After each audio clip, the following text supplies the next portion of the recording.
Well, thanks for having me here. I've been trying to figure out what DevSecOps means for a little bit, and I think I've finally settled on three things that it is. So, what I want to do is go over what those things are, and also relate it a little bit to what DevOps is and why it's actually kind of justified to use that infix of DevSecOps. So, why is this relevant now? Well, I don't know about you, but every time I see a survey about people's barriers to using any technology, security is always relevant. In fact, I think security is always in the top three, maybe even top two things that CIOs and people worry about the spin that they have, especially nowadays. So security is always relevant. But it's particularly relevant now because a lot of people are thinking about and building out their Kubernetes strategy. Now, why are they doing this? Kubernetes is basically a great way of standardizing your infrastructure, whether it's in public cloud or on-premise or edge devices. Whatever the infrastructure is that you're building and running applications on, Kubernetes is a great way to remove a lot of the toil, standardize, and make better that infrastructure. So you're not dealing with a whole bunch of different types of infrastructure. That's what this idea of multi-cloud is. It's almost like the write once, run anywhere thing from a while ago. But as you can see in our most recent survey, the State of Kubernetes survey, security has risen up to be the number one thing that people are concerned about, which I think is totally valid. Whenever you have a new technology, people don't know it, they haven't used it, they don't trust it, they've got to learn about it. And security is that thing most with the technology. And often because the security people come in later and, you're testing something out initially, and now you need to harden it and make sure that it's secure. So it becomes the thing that people worry about most. I think also what you see here is that skills no longer are the number one thing, and people have actually learned how to work with Kubernetes pretty well, which is encouraging. So as people are trying to investigate and make Kubernetes more secure, I think this is why this idea of DevSecOps becomes one important and also something that we can actually kind of define now. And I think there's three important things to it. A secure software supply chain, which I always think is enjoyable when there's an adjective in front of something. I mean, I don't think anyone would ever want an unsecure software supply chain. We should just call it a software supply chain. But, secure kind of underscores the secure part of it. And then there's the idea of the platform for security, thinking about security as a product, the technologies, the automation that you're building around it.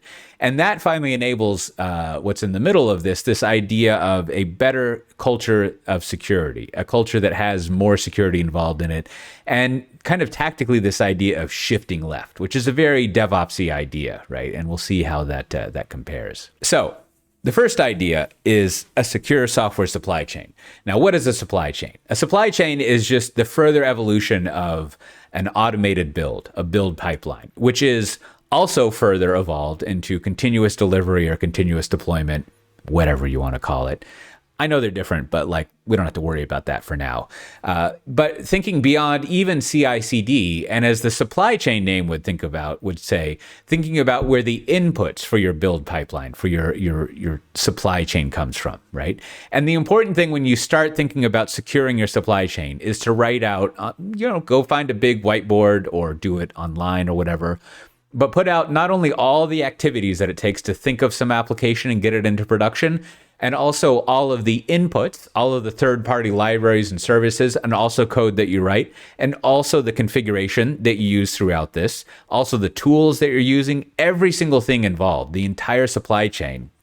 Think about all those activities, but also think about the arrows between those activities. What's going on in those handoffs? Are there things that you're not accounting for there? And as we'll get to, how long does it take between those handoffs, and how porous are those things?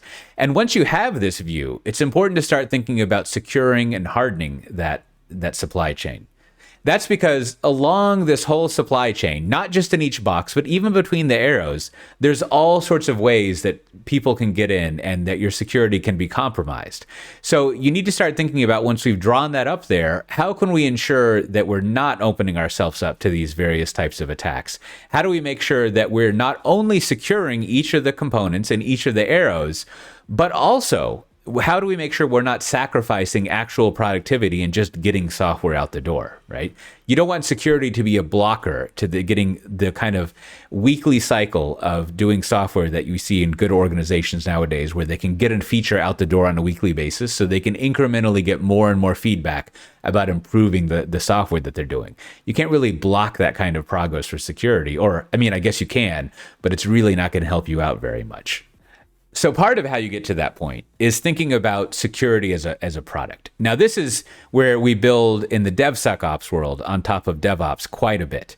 Early on in DevOps, we had this idea of DevOps as tools, as automation, and then that involved into a lot of process and culture.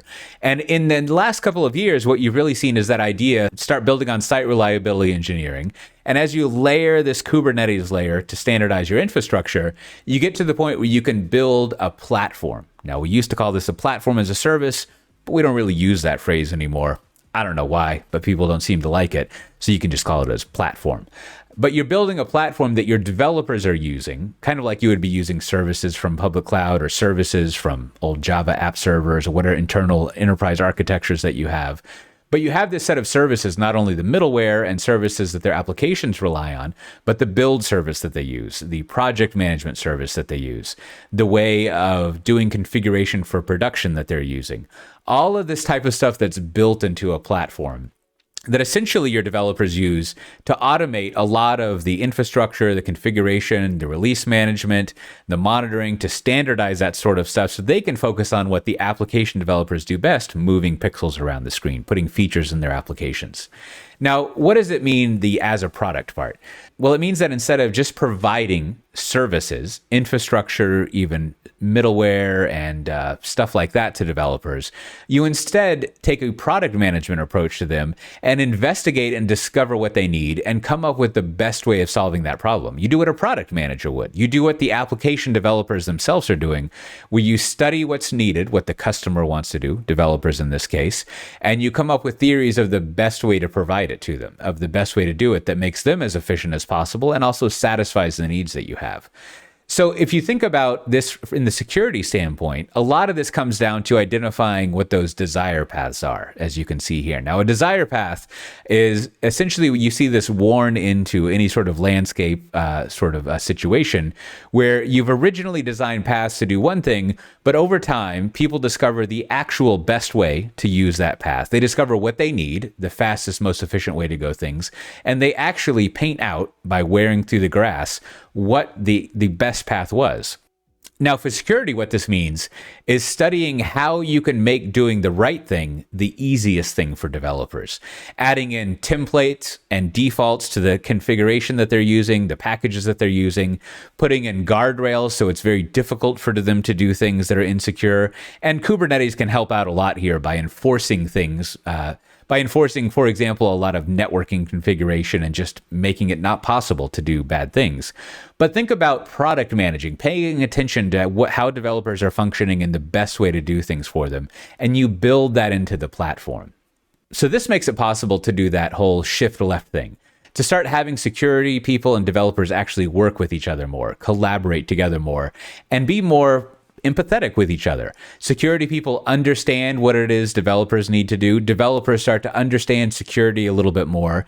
And the key thing here that we learned from DevOps is that shift left doesn't actually mean making developers responsible for operations or security. It means bringing those two roles together and giving them co-responsibility to just make things more secure, to make things run better. And it really means having people collaborate and work together more, just like a good product manager works together well with developers and the customers of their products there. So that's a pretty quick overview of what I've discovered DevSecOps is. And, there's all sorts of stuff if you're interested in other things like this that I work on. Here's a quick introduction of myself, places I've worked at. But with that, thanks for having me. And, it'd be great to hear how your DevSecOps stuff is going. And good luck.